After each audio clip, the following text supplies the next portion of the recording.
in April. Two great poets, David and his wife Julie Rogers, and they'll be performing together, and that piece of it is free. On April 23rd, the Thursday evening performance that the two of them will be doing is free. It's the workshop that we are that you'll have to register for and pay for later. So please say hello once again to Toni Partington.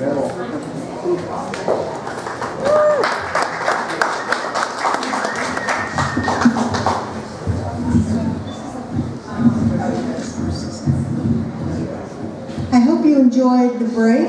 If you were able to get next door and get something to drink or eat. But what I really loved to see was that people were congregating in small groups and getting a chance to meet one another and do some talking and some socializing. So we're going to start the open mic. I'd like to read a short piece that I wrote a few years ago, but it seemed really appropriate given this incredible day we just had. Beautiful weather today. The sun was out. I was really struck. I guess I didn't expect it. I don't frequently watch the weather report, so I don't know what's going on. And this morning, when I got up and I was making my way, around and waking up, and I looked out, and it looked to me like this has the potential for being a really beautiful day, and it turned out that it was. Excuse me. This piece is called West of Town. How many of you in here are Vancouver folks? Let's just see a raise. Okay, great. So the place that I'm talking about here is Frenchman's Bar. Most of you probably know where that is. It's out along the Columbia River. It's a little bit of a, was that? Yes, bird refuge, and it's a little ways out. You have to take a little drive to get there. But in winter, which we're still in, theoretically, even though we had a lovely day, when we have a day like today, it seems to me that the only thing that's possible is to get yourself outside for a little while. So, I wrote this a few years ago. West of Town. It's above 50 degrees and bright outside, not at all the February of last year. I still wear mittens, a cap, an oversized turtleneck sweatshirt, but leave my jacket in the car. The dog can't contain his excitement after traveling with the back window halfway down and his nose savoring every smell along the 5-mile drive. Now he paws at the door. He would yell, "Let me out," if he could talk. Some days I think he does talk, but I keep this to myself mostly. We crossed the parking lot, already 3/4 full, on our way to the river view. I must see the water before doing anything else. He pulls me along, forgetting to heel, forgetting to sit. I almost don't care, then remember what I paid for obedience training and feign interest in keeping him alert to my commands. Today, commands seem outlandish. It's much too nice outside to care about rules. Swallowing up as much blue sky as I can and watching the sun dry out dozens of giant, soggy leaves is enough.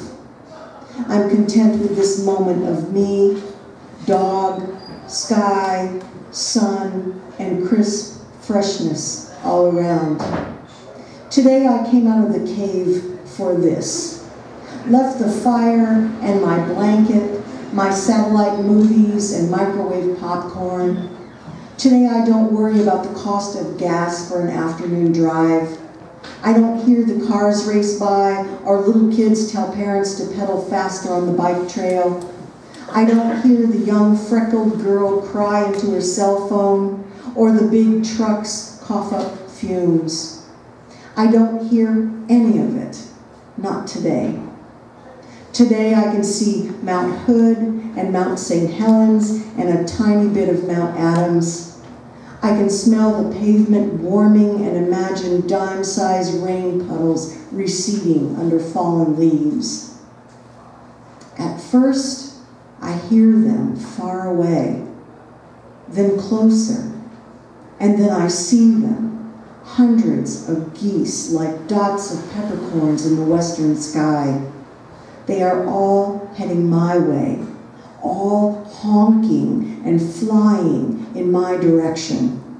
My heart speeds up. I'm excited and thrilled. I'm ecstatic. I sigh and coo, caught up in this magnificent sight. Then I'm crying, full. I feel full. What a glorious event overhead, free and unexpected, loud, alive, mine. The dog sits, looks up too. We wait for the last formation to pass and turn toward the parking lot. I don't want to go. I don't want the full feeling to leave. As we walk slowly toward the car, the dog automatically heels without a command.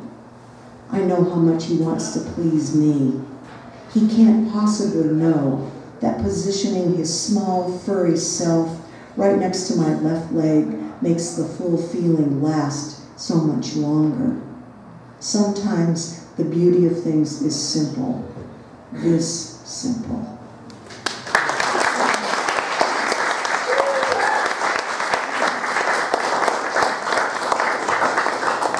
Thank you. And our next reader, Mr. Nathan Tompkins. Nathan, come on up.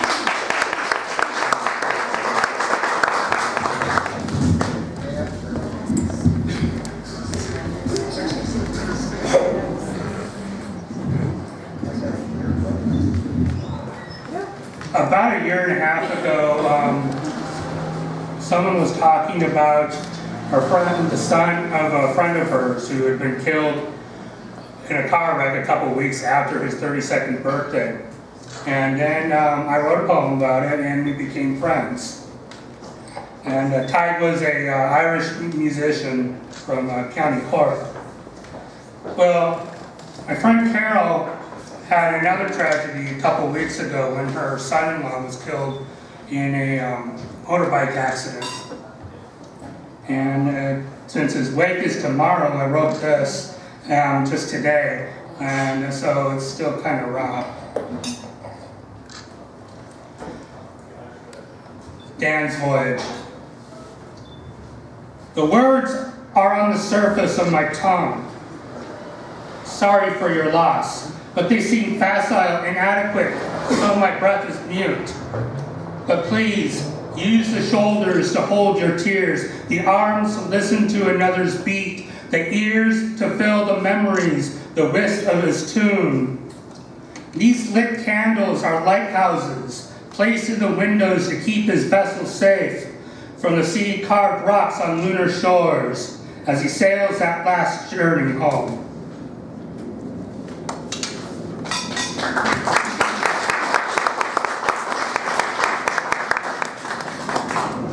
I may have read this one here before, but I don't know. Fuck, I do so many goddamn readings anymore. It's hard to keep track. It's called Madness. No matter how many half-healed scars, how many scabs crust, yellow bruises line its surface, the heart is a fragile thing, easily beaten, easily crushed, easily drained. Each time you open your ribcage, a naked fraction of white bone exposed to desperate eyes, grabby fingers, hesitantly place it between two shaky palms. It's a scary thing to let it be vulnerable as a lies-spread eagle naked in another's hands. And they say the definition of insanity is repeating the same fucking thing over, and expecting different results. Falling in love is the same.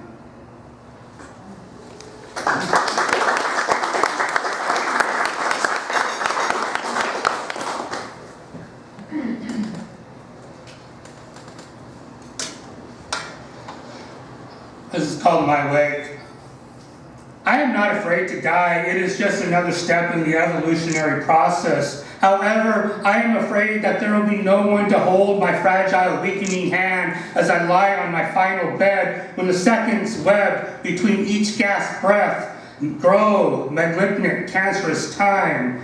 And there will be no one to weep as her lips touch my forehead, say goodbye while their tears stroke my lifeless cheeks. and that there will be no one to see me lowered into the damp dirt to feed the worms encased in earth, and that there will be no one to pour whiskey over my grave, to feed the flowers that no one leaves, and that there will be no one at my wake to laugh as I recall my work, to love as I recall my life, to remember me as they drink phantom drinks in shuttered bars.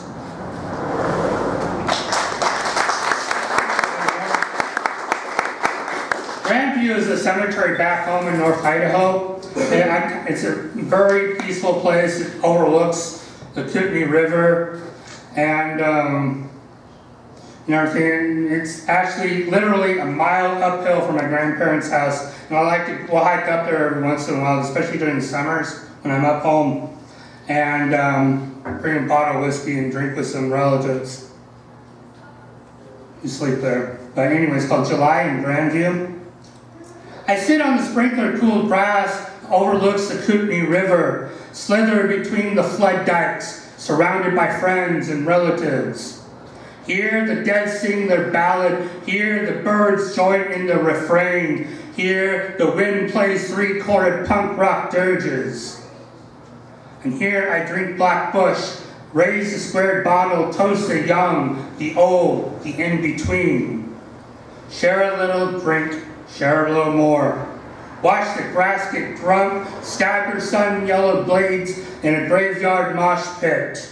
As they reach to solar branches with their stone muttered, "I love you, Vance."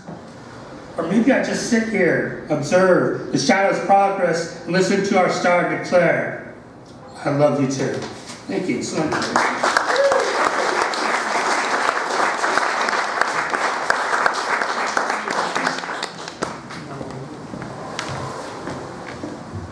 Next we're going to, excuse me. Next we're going to hear from Angela Luna. Angela, come on.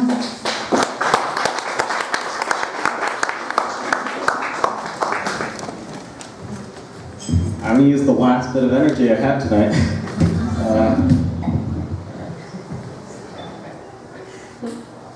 This is called The Matriarch of Never-Ending Actualization.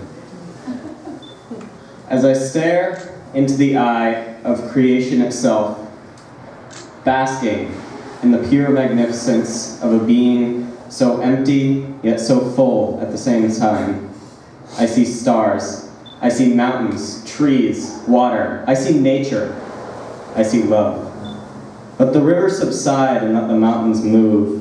Let the stars collide, but most of all, let love prevail. Love is everywhere and it is in everything. Many believe the eyes are the window to the soul. Well, if you look into the right pair, you can see all the souls, the soul of the galaxies. Twisting images, contorting frames in a burning gaze. This is what matters, and this will make you see the light and the dark. This is truth, clarity, and this is love.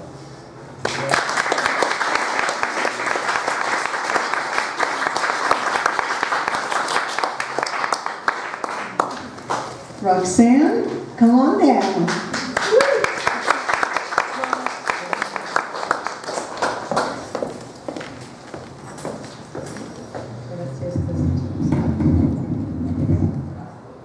Is that okay? Can you hear me? What? You're in the front row. Come on. Thank you.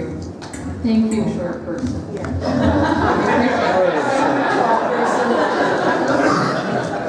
Power of the show. Okay, this one is called My Illusion of You. Bumping up against you, I don't know you. Bumping up against the odds that I will ever see you again. I wander in and out of your life, knowing nothing of your inner workings, of the why you do or don't do. Bumping up against the shell that is merely the crust of you. Bumping up against the shell of a starfish that's dried and hard with bumpy ridges and prickly spine that surround what is you. Bumping up against the shooting star that shoots right past my face, so close that I am singed by the heat of the meteor shower that is you.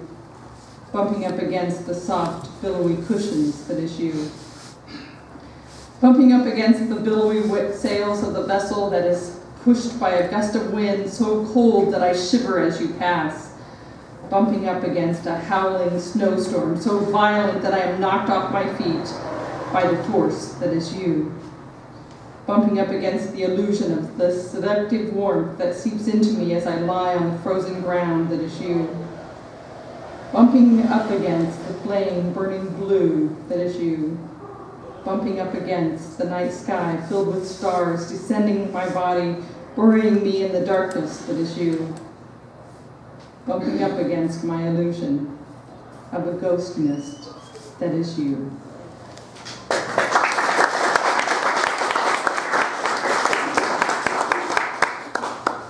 So that was a past love, and this is a short one about a lasting love. It's called You and I. To think that a cup of tea simmered with sensuality can spark a lifetime of differences. You and I navigating a sea of unspoken dangers, hiding in plain sight, our love for one another.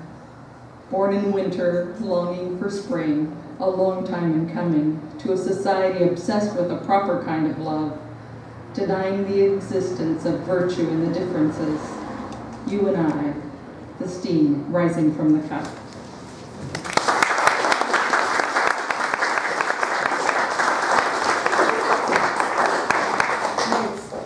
Olivia, Montana.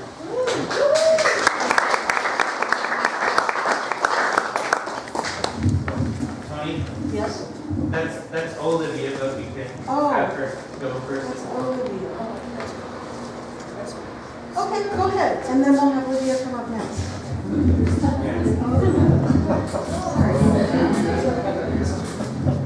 Let's see if this is right. Let me know if it's not. I'll just do it.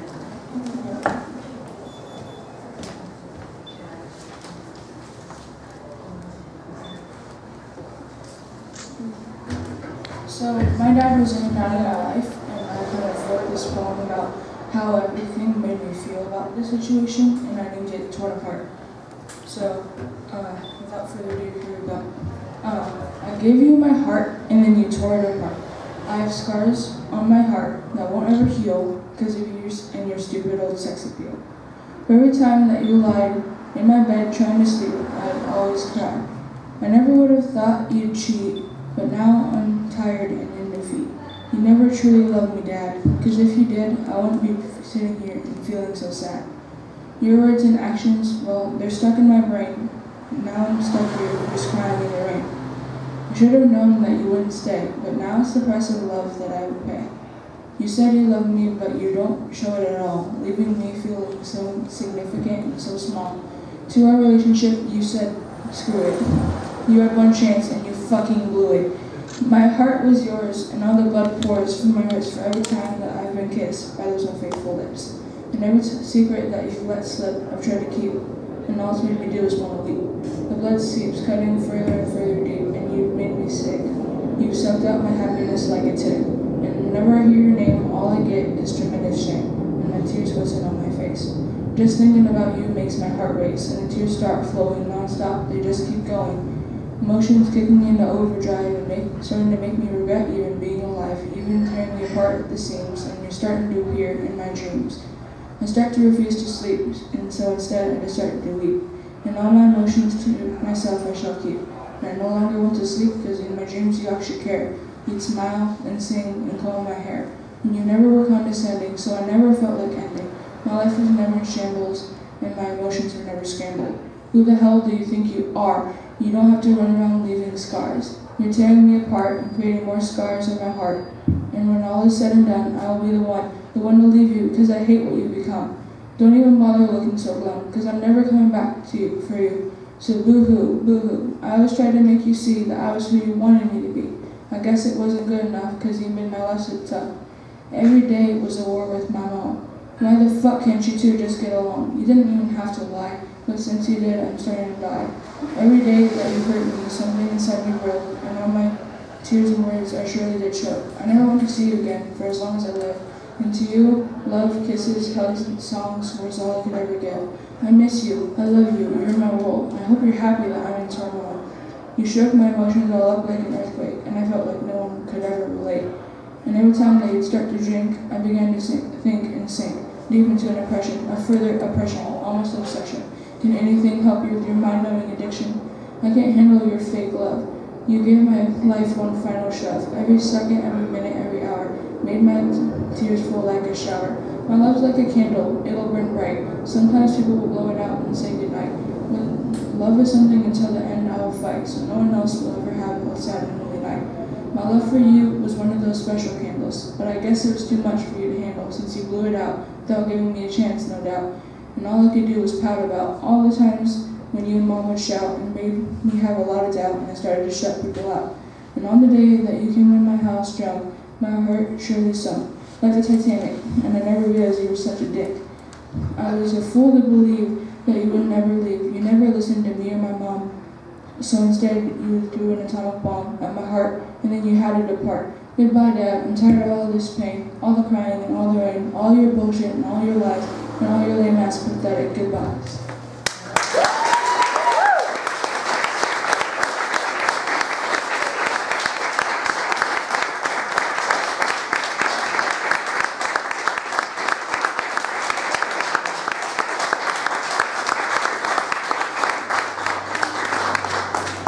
Thank you, Olivia. Olivia Montana. Olivia, come on up.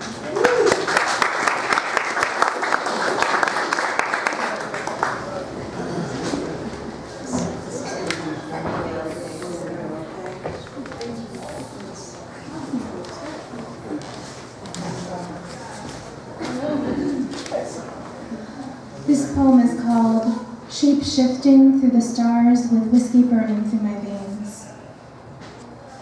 If nothing else, at least we have peach pie. It's not a whole dinner for some, but I'd take the feel of that slippery sweet fruit in my mouth over anything. I'd like to tell you more about peaches, but I'm afraid you won't listen. Here, let me tell you a different story altogether. It's one my mother told me when I was little, or then again, maybe it's one I made up when she was gone. It's a good story in its way. It convinced, sometimes, that her absence was only for a little while more. And to while away the little more, that was years, I looked up at the night sky, from a backyard, from a neighborhood, from a city, from a country so far from where I'd begun, that I could never return to where my mother and I had belonged to one another.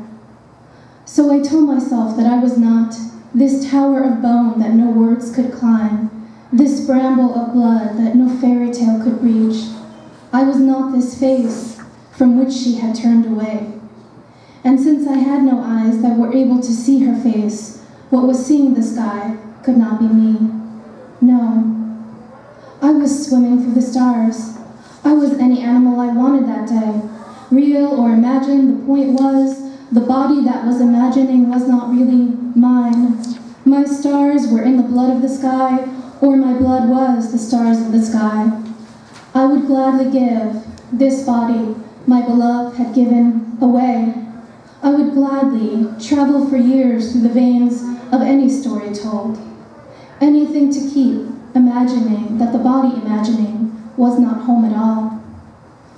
I stared at the night sky till there was no difference to tell between sky and I, till my not real sight burned and the sky eventually gave way, and let the child, that shapeshifter, become a part of it. What choice did it have when it realized how much I could love?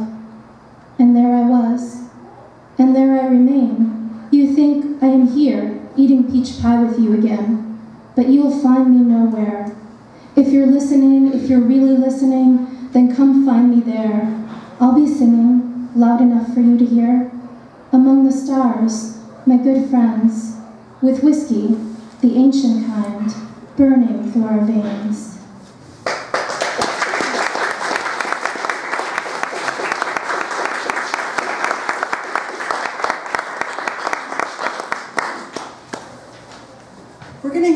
from John Stevens. Go ahead, John.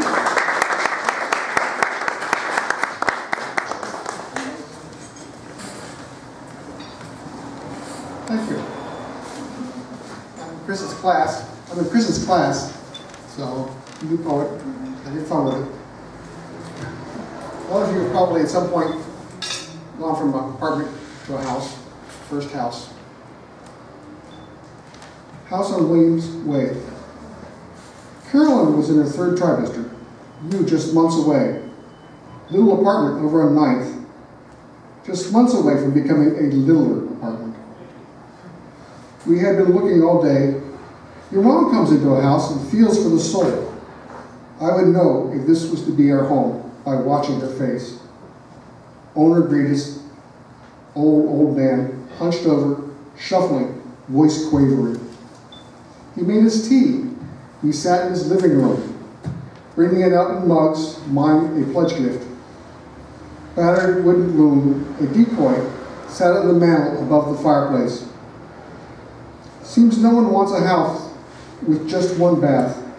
Stairs too steep for this old body, he says. Now with Rebecca gone, time to move on. My eyes kept going back to the loom, a duck you never see this far south. I had spent 2 summers paddling Canadian lakes. The loons would swim in front of you. When too close, they dive below the surface, to pop up once the canoe had passed. As we left, I shook that old man's hand, soft and warm, a shy smile on that bent over face. Moving in, house empty and cold, the heat having been turned way down. There on the mantel, all alone in our new home, was that battered wooden lamp.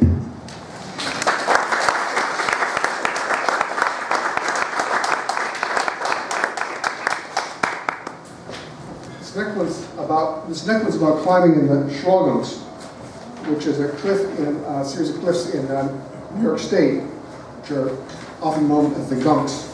Near Woodstock. Yes, near Woodstock, yes.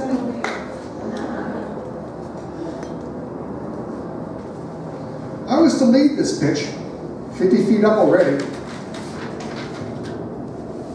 Staring up the rock, shale and conglomerate, working out hand and footholds, left and right, where to place protection.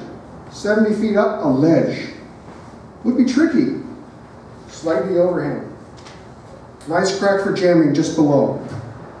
There, just below that ledge, leaning back, left hand and left foot wedged into the crack, right standing on a small nut, reaching overhead, small wire nut placed. Rope loop pulled up, beater clipped into the wire. Strong move up, one hand, then the other, mantle move. Chef comes level with ledge. Snake, coiled, reddish brown, fat head, mouth open, white fangs, tongue flickering, tasting fear. Frozen, do not move. Trying to look into those black serpent eyes. Suddenly I push off. With both hands, copperhead uncoils toward my head, plunging backwards like a dive off a 10-meter board. Ping! The first stopper pops loose. Second cam holds solid. Fall arrested. Body slams, smashing against rock. Bouncing out, twisting, smashing again. Comes to a stop. There, just inches from my nose, a hole. Sweaty face against cold rock. Toes find a nut. Calls from and to belay 50 feet down. Not bitten, just a little bit straight. Shaking it off. A new route, maybe to the left. Climb continues.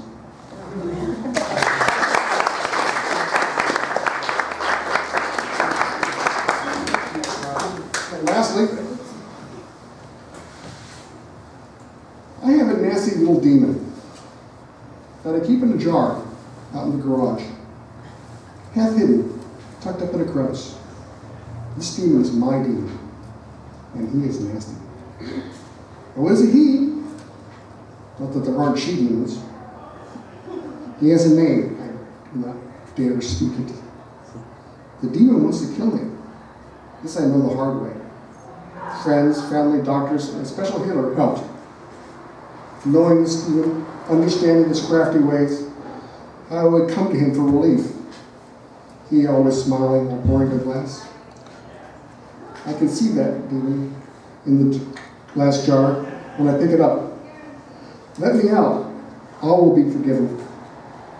Let me help you. No one need know. Little glass jar, sticker on top says, do not open. Only with help did I get the demon into the jar. He will come out with just the slightest twist.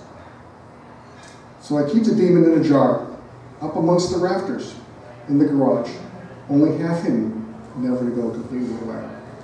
Thank you.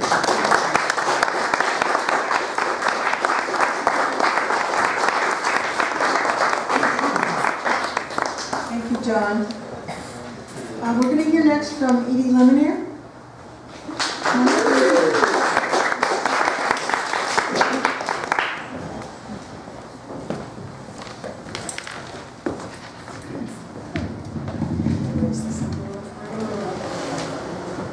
Vertically challenged. Can we close the door?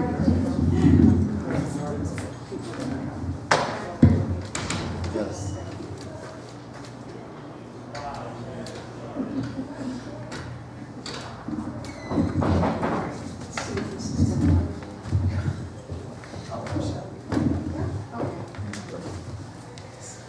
I just have one poem tonight, and it was written this summer.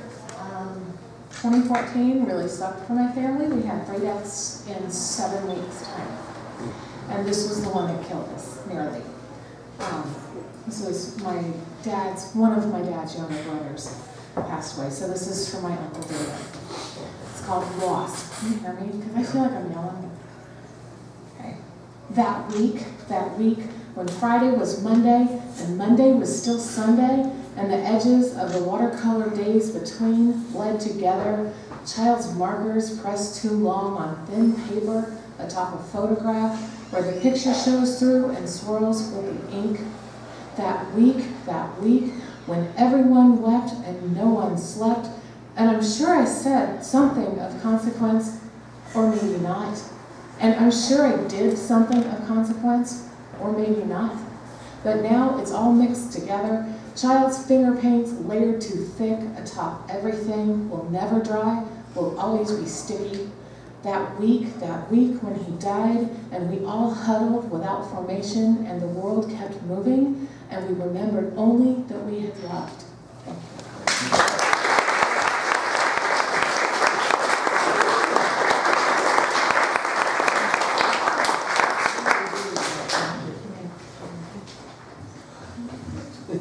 Desiree Wright.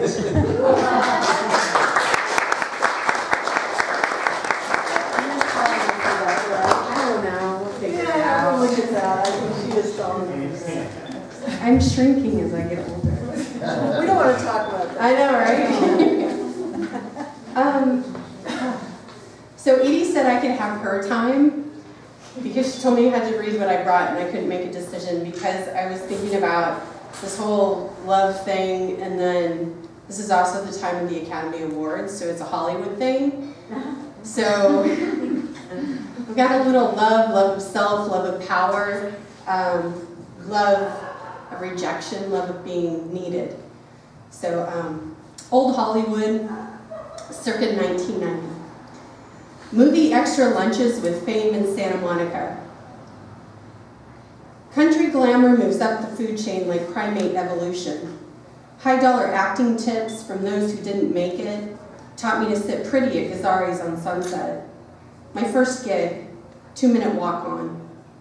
6 a.m. set call at the Trailer by 5 of Max Factor's Jungle Red vanishes like the caterer's display of diuretics and imported water. 4-hour day equals 10 minutes of film. Tired from mouthing small talk with the next Tom Cruise. Large bullhorn mouth thinks he's made it because he can yell, "Take 5, loudest. Camel non-filter squashed by the heel of yesterday's girl. Walk, don't walk button broke during last year's riots. just like the S on the Ed Dubivik sign. No pockets, no change. I remember the bag of carrots warming in my car. My size 9 swell in size 8 platforms, matching my Heidi Fly spandex shirt, matching my breakaway breast button-up. Sweat and salt air mingle, cooling my foundation face. I forget I'm standing. An imprint on man's sidewalk of fame stands on my corner, waiting for my light. He is bipedal, coiffed, sleazy, a dazzling Baywatch smile. Signal change, little green man blinks in unison with walk tone. Celluloid God speaks his opening line, towering over me like the H in Hollywood. I have a cat named Desiree.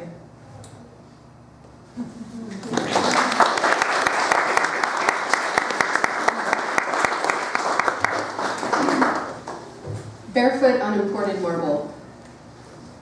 He touches my lips with director's hands. A smudge in the corner breaks his perfect scene. My hips strategically angled on the mark set to his specifications. Size 34 breast filled in with pads and underwire make up for honest genetics. He paid cash for my natural highlights and shell pink manicure. My velvet dress stretches tight across my ass like an opening day banner. He likes the fleshy handle at the base of my spine. His hands hidden in double-breasted Armani, mine-clutching third world silk never meet. He exits first as we enter the penthouse floor. He fingers Scotch on the Rocks, talks budgets with executive producers. I sip champagne, listen to Beverly Hills alumni recite their resumes. After caviar, after out-of-season fruit, I slip past Quincy Jones's daughter, past last year's Academy winner, and onto French door balcony. I down the last of imported rosé, leaving cherry red on the crystal rim.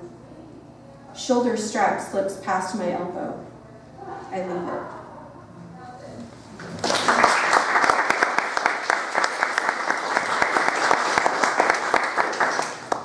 First date. Tongues touch mixing cigar and Chardonnay. Sheets whisper as he rolls my body under his weight. His hand traces the curve of my chin, moving hair to see my face clearly in the dark. Ankles tangle like vines on a forgotten path. His knees cup into the backs of mine, sealing the night. I breathe his scent as the sun rises. His name escapes my lips to echo off silent bedroom walls. My eyes focus and my fingers feel the emptiness of his leaving.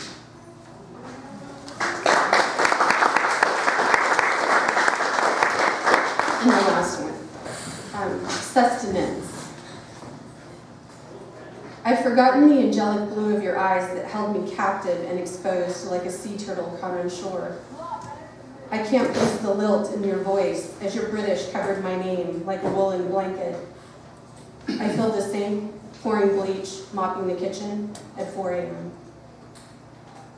I misplaced your height, how my neck curved over your shoulder as we embraced tenderly, roughly.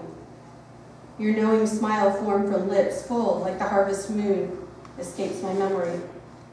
I shake the rug, run a bath, light candles at 6 a.m. I lost the words you wrote like a hurried lover hiding in the day, telling me what to accept, never telling me why. As I slip between sheets, folded and closing like the first rain of fall, I forget how your body folded neatly into mine all last year.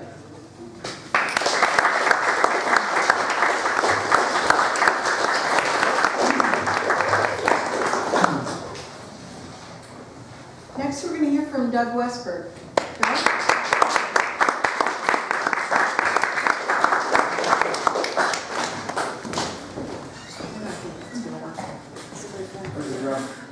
You need a drum? Well, we have a drum. Have a drum. All right. Oh, we got the drums already? We got the drums. Who's that?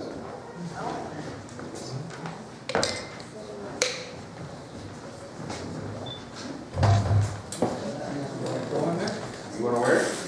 No, I don't know what to wear. What do you want? You want me to play it? Could you? Could you? Yeah, just a little funeral march, softly.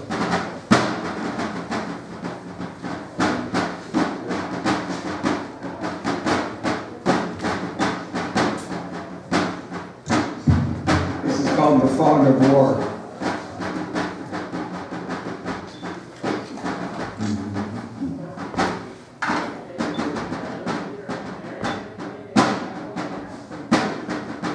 The leader said, the enemy of my enemy is my friend. So they sold the weapons to the fox, who sold them to the hen. And while they tried to change the game, they found the weapons turned on them on the day that hatred won out over love.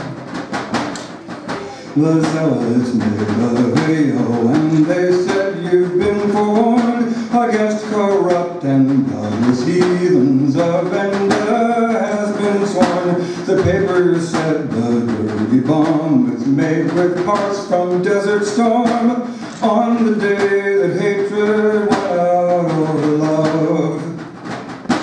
So we vowed to go to war until the terrorists were dead. But the anarchist escaped despite the price upon his head.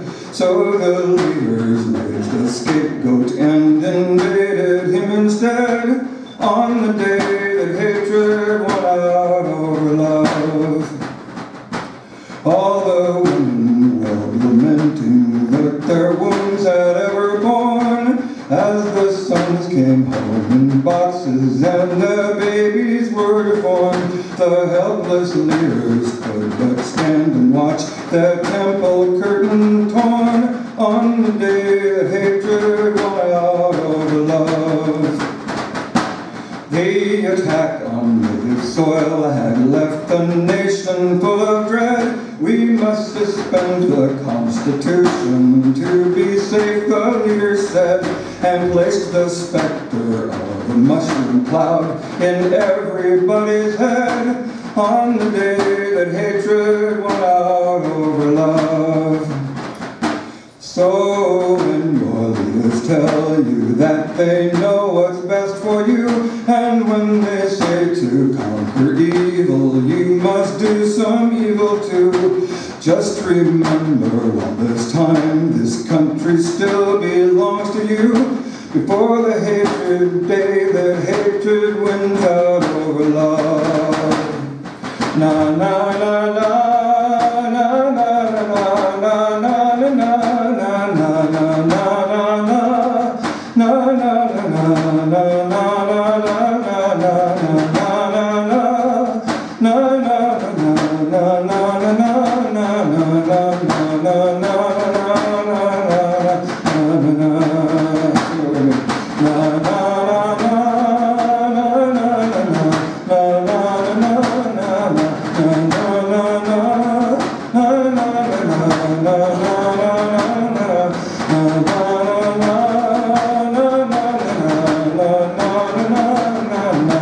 On the day that hatred won out over love. Start one more time. Na na na na na na na na na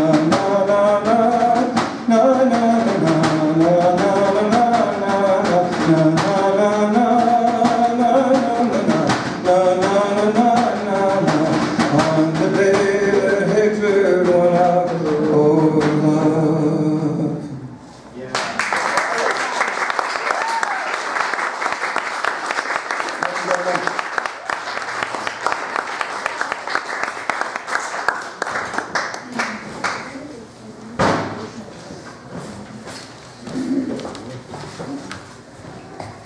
Thank you, Dad. That was beautiful.